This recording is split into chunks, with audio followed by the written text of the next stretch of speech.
What's the weirdest thing you've seen at a sleepover? When I was in elementary school, I got invited with my sister to a birthday party of one of her friends. Everything was going fine for most of the night, and then the catastrophe happened. Her mom came down to the basement and was clearly very upset, but didn't explain why. She then had each of us line up on the stairs from the basement to the ground level of the house and brought us in one by one. I wasn't the first in line, but no one was telling us what happened once it was their turn.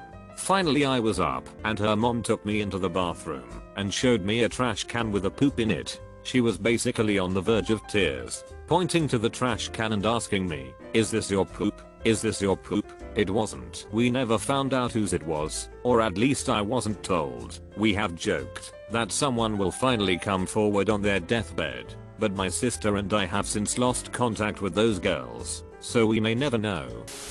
Kid who had a pee jar in his closet. It was a gallon pickle jar. If he had to pee in the middle of the night, he had to use the jar. Once his mom put us in his room for the night, we weren't allowed to leave his room until she came to get us the next morning. How did they make sure of that? The doorknob was turned around backwards so they could lock us in. Holy schmeinbachs. Okay. The jar was for emergency use only and was emptied and washed in the morning. If he used it, probably rarely used it, since most kids that age can hold it all night. He was a bad kid and stayed in trouble. Pretty sure the lock thing was to send him to his room and make sure he stayed there. Don't know about the parents' sexual habits, but I'm not surprised that most of Reddit immediately jumped on the drug-fueled Dodgers responses. I'm so sorry you'll have to suffer the mental image of this, but it was a classic high school sleepover. We ate tons of junk food and drank a good amount of smuggled beers, after which friend #1 suggests we sneak into the community pool to go skinny dipping. We were all pretty reckless, so it came as a surprise when friend #2 vehemently opposed the idea. He absolutely would not budge for the longest time. Of course, we eventually bullied him into compliance, as HS kids do, climbed the fence, dropped our drawers, and went for a dip. Unfortunately for us, it must have been a full moon that night, because despite the lateness of the evening there was still enough light for us all to see. To our horror, the aptly named friend #2 began releasing stream after stream of projectile diarrhea just moments after we all got in the pool. And yes, it looked exactly like what you're undoubtedly picturing in your mind right now. We also completely neglected to bring towels, so we ended the night with a long, wet, cold, and completely silent walk back to friend #1's house. The next morning, friend #2 pretended to have blacked out from his 2 beers and claimed he had no memory of the event. We are still friends to this day, and hilariously enough he is now my gastroenterologist. When I was about 15, there was a couple in my cousin's congregation that offered to host a sleepover for some of the teen girls. I was staying with my cousin at the time, so I went with her to their house for the sleepover. When I got there, I realized that this couple only had one kid, and it was a little boy, maybe 6 or 7 years old. The couple set us 5 teenage girls up in the basement. It was furnished and carpeted, not a creepy basement, and the wife set out a bunch of snacks, and then we didn't see her or the little boy the rest of the night. But the 30-year-old dad spent most of the evening with us, offering us sips of his Kahlua drink and leaving the liquor cabinet doors open when he would announce that he was going to another room. I was creeped out, but I was so sheltered at the time that I didn't understand why exactly until years later.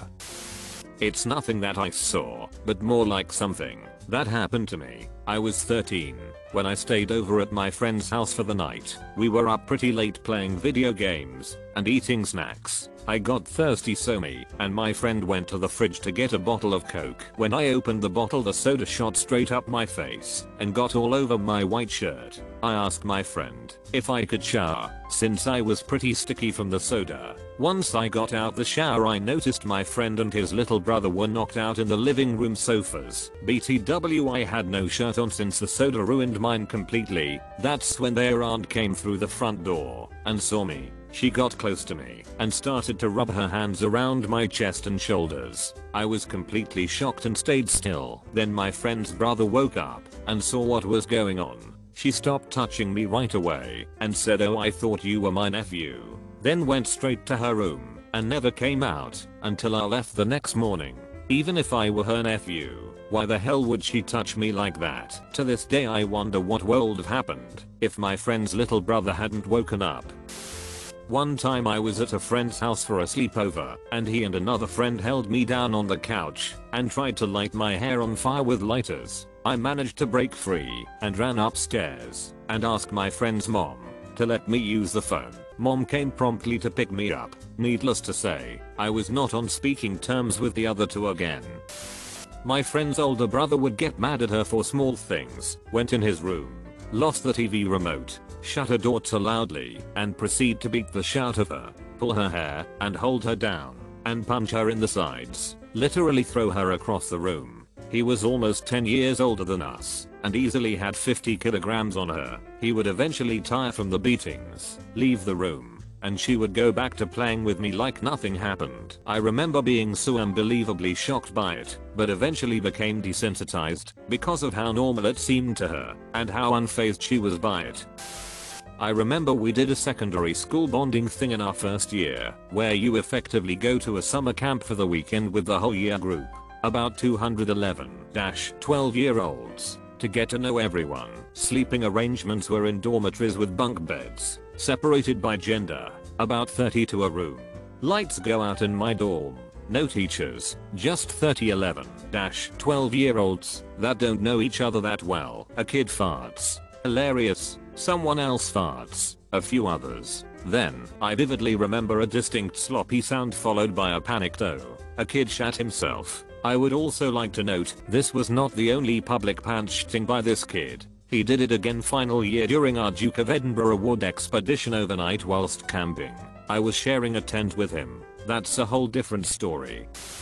This isn't really that effed up, but hilarious. A group of us guys were over at our friend's for his birthday. Somewhere around 8 to 10-year-olds, we were playing Monopoly. The game had already been going on for a while and had gotten a little heated. House rule was that if you don't realize someone is on your property before the next roll, rent is forfeited. I roll my dice and land on a property where S had owned the monopoly. I quickly gave my dice to the next player G and he rolled. G moves on before S realized what happened. S blew up. He started yelling and screaming about how I cheated him out of his rent. S ends up taking all of his money and walks away from the board. G starts egging him on, saying things like, "You going to buy some fake toys with that fake money?" This pisses of S even more. It escalates into a real wrestle fight. 5 to 6 young boys all screaming and wrestling about fake money. Now this all happened somewhere around midnight after an evening of junk food and movie watching.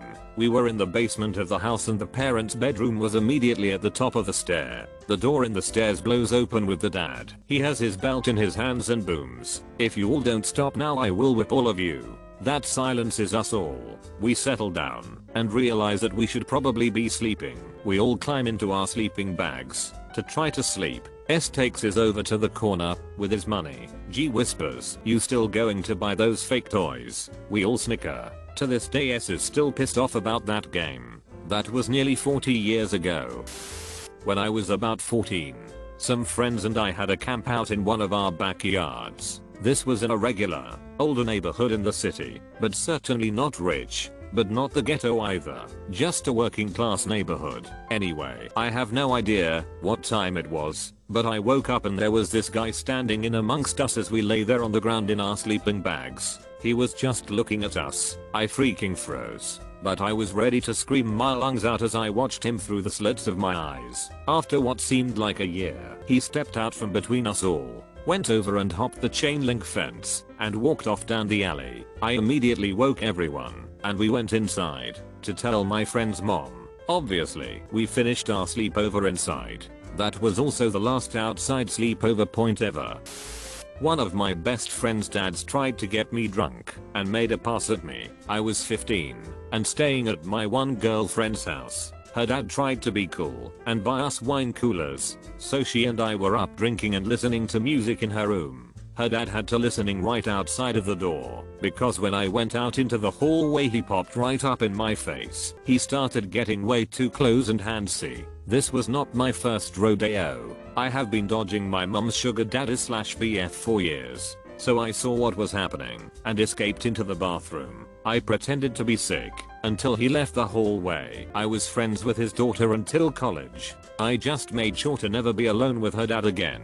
Sad thing is I wasn't her only friend who he tried things with, but we never talked about it until years later. All of my siblings and my cousins were having a big sleepover at my grandparents' house when my cousin, who's a couple years younger than me, woke me and my sister and told us his bum was itchy. We were half asleep and just told him to go back to bed, but he kept insisting it was really itchy and something was wrong. He pulled down his pajama bottoms and there were little white worms crawling from his bum and falling all over the place. My sister and I were horrified and ran and got our mum, who then woke his mum, and needless to say we all had to be treated for worms after that, cause apparently it's highly contagious and we likely all would have wound up like him from being in close quarters, playing all day, etc. The image of his wormy bum is burned into my mind for all eternity. Wasn't the night, it was the morning after. I was at a friend's house in the big city when I was maybe 8 or 9. I had gone to the bathroom for number 1 and gone out. Nothing strange. Then my friend goes in after me and comes back out. About 10 minutes later his mom goes mental and screams at me. At first I don't understand what it's about, but then she points me to the bathroom where there's a big puddle of piss on the floor. She made me clean up her son's piss because he told her I had done it. Needless to say I didn't really speak to my friend after that. Was an awkward breakfast. We had put up a tent in my buddy's backyard. There was a catwalk that his backyard had a gate that went down between the houses and eventually came to a school field. It was late. We were chilling in the tent laughing and eating snacks when we heard voices coming down the path. There were shrubs along the fence line except for the gate area, so they couldn't see us. But we snuck out and hid in the bushes and were going to scare them when they walked past. But the closer they got, the older they sounded. One guy sounded really angry, so we decided to stay super quiet, let them pass, and go back to the tent. When they got just past the house, the dude was pressuring this girl to give him a blowjob right then and there. She didn't want to, but gave it. After asking a couple times, we had to sit there for like 10 minutes until he came, and were terrified that if we made a sound he would see us and kill us. We were probably around 12 years old. Scary sh. Not something I saw, but one of my friends in high school told a group of us girls at a sleepover that she'd been babysitting the previous weekend, and the girl reported to her that she was being molested by her uncle. My friend was so upset and scared to tell her parents. They were family friends and hadn't told anyone. We made her go upstairs and tell her mom. Her mom called the other family and we basically heard both her parents sobbing off and on all night. The other parents called the cops, and as far as I recall, the uncle was arrested and spent some time in prison. My friend was really scared she'd have to speak in court, but didn't have to. Had a giant sleepover when I was 8 or 9, I wanna say for a friend's birthday. He had all his friends over, and his parents had also invited some friends over as well. As the night winded down, we all went into my buddy's room to jam some Super Smash Bros. Melee on his new GameCube. Fast forward to about 2 AM in the morning and most of the boys had fallen asleep save for a few of us. I had to go to the restroom horribly. I was holding everything in as I was terrified of using other people's restrooms in fear of making a mess or smelling up their bathrooms. So asked my friend where the bathroom was. I still don't know if I misheard him or was just stupid and forgot the minute I walked out of the room. But I somehow ended up at his parents' door and opened it up full force. My young butthole couldn't withhold the massive bowel movement that had been brewing, and found myself staring at his mother being banged by this dude that was at the party, while his dad was sitting in the chair in the corner getting a blowjob from the other dude's wife. I opened the door so quick they didn't even have time to semi-hide what they were doing. So there I was, 9 years old, frozen in place staring at his mother being blowed by this man, while his dad was receiving head from the other man's wife. I still see their faces to this day. The only reason I know they were swinging is I could see every single one of their faces. They all just looked at me trying to process what just happened. After a good 5 seconds of dead silence, finally the father yelled to get out, and I just shut the door. I stood there for what seemed like hours, then finally made my way back to the room, completely forgetting about having to take a and just laid down. I laid there all night, wide awake, till 7 when my mom picked me up the next day. I never told anyone and never went to another sleepover at my friend's house or even went inside his house again in fear of having to see his parents and having that talk with him.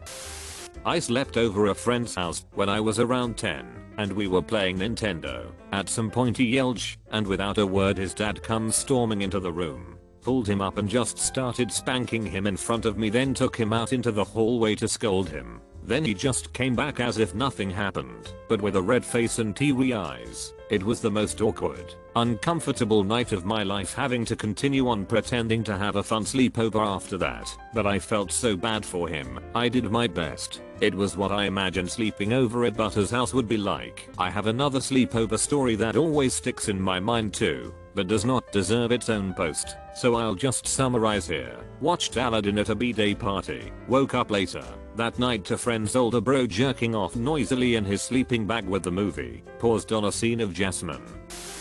I grew up in a very rural area of the southern US. A middle school girlfriend was having a sleepover, and later in the evening her mom told us she, the mom, could talk to the spirits of dead people through her daughter. She got her daughter drunk on wine and hypnotized her. I don't know how long we sat in that room, but a lot of time went by with her mom demanding spirits speak through her daughter. Her daughter admitted to all sorts of terrible things, supposedly dead people's spirits speaking through her. This was over 30 years ago, and I still remember it. I remember the mom sitting in a chair chain smoking, and her daughter slumped over in a chair, seemingly dog drunk, slurring confessions of murder, suicide, being killed, etc. She told us sometimes spirits would manifest in such a way that her daughter would attack her and tear the house up. It was really strange. Her daughter was a very quiet girl. The things that spoke through her were not like her at all. It was effed up. My best friend at the time had a birthday sleepover, group of 9-year-olds, myself included. My best friend also happened to invite a kid that was often bullied at school. No one in our group had any problems with him, and we just played like kids did. When it came to sleeping downstairs after a fun birthday party, around 2 AM the bullied kid started crying quietly to not wake anyone up. I, for some reason, was awake and asked him why he's crying. He began saying that he can't stand getting bullied anymore and wanted to kill himself. For my 9-year-old self at the time, who had no concept of suicide and taking their own life, I could only remember thinking, why would he want to die, lol. It got to a point where I started freaking out because he wouldn't stop crying. I called my best friend's father upstairs. He came down and calmed him down. The bullied kid's parents came to pick him up around 3 AM because he would not stop crying. The poor parents didn't know their child had been struggling at school, immediately got him counseling, and his bullies were kicked out of the school after an investigation. From what I saw on social media last year, the kid graduated from university and is doing well. Looking back, it was incredibly sad and terrible that a 9-year-old was thinking about taking their own life, and I am so glad that I called my best friend's dad's help upstairs instead of ignoring him. Myself, a friend and his girlfriend were all at some random friend's house and all sleeping in the lounge. I'm lying there more or less fully clothed in a sleeping bag in the lounge. Now, I don't know if you've ever tried to sleep in a sleeping bag indoors, but it doesn't work very well. They're designed on the assumption you're in a tent in the freezing cold. Inside a building they tend to get quite warm. Okay, stupidly hot. So, I'm lying in the sleeping bag with my legs gently cooking, and I hear whispered voices. Is he asleep? I think so. Before long, my friend is frantically find his girlfriend, and the only thing I can think is, my god, I need to take my trousers off. It was my birthday sleepover and my friends and I were in the middle of a game of truth or dare. It was fun, and being really immature we were in tears laughing at some of the less PG suggestions. All of a sudden my friend gets a call from their dad. In the span of 2 minutes I see their expression change from a laughing glee into a look of dread. Tears start rolling down their eyes and they tell us, my dad said my cat just strangled itself in a plastic bag and she's being put down right now. We all stated in disbelief and comforted them until their dad came. After their dad came the atmosphere changed drastically. My friend loved their cat more than life itself. Stayed the night with a friend in middle school.